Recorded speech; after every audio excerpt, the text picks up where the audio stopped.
Je suis venu chercher de l'inspiration. Des tendances dans le domaine de l'énergie, de la transition écologique. J'ai pris beaucoup de plaisir à avoir des discussions autour de l'architecture, de l'énergie, de l'ingénierie, etc.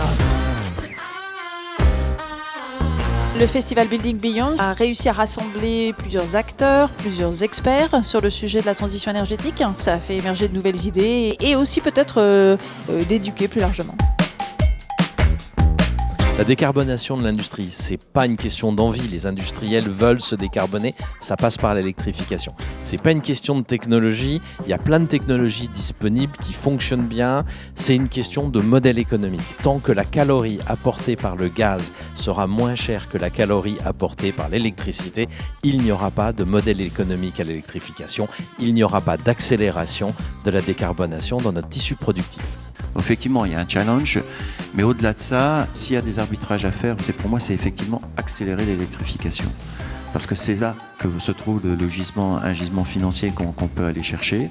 Et c'est de continuer à renforcer notre chaîne de valeur partenariale.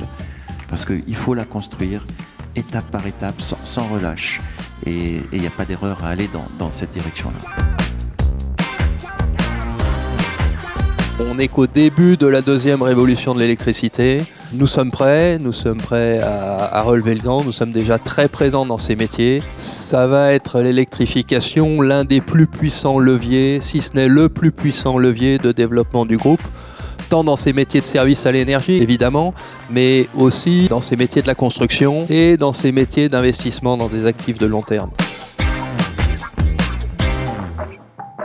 Donc si je devais donner 3 mots pour réussir la transition énergétique, je dirais la recherche, la coopération et l'investissement, que ce soit humain ou financier. Alors tout à fait, ces transitions environnementales, ces transitions énergétiques, elles sont essentielles pour nos entreprises demain.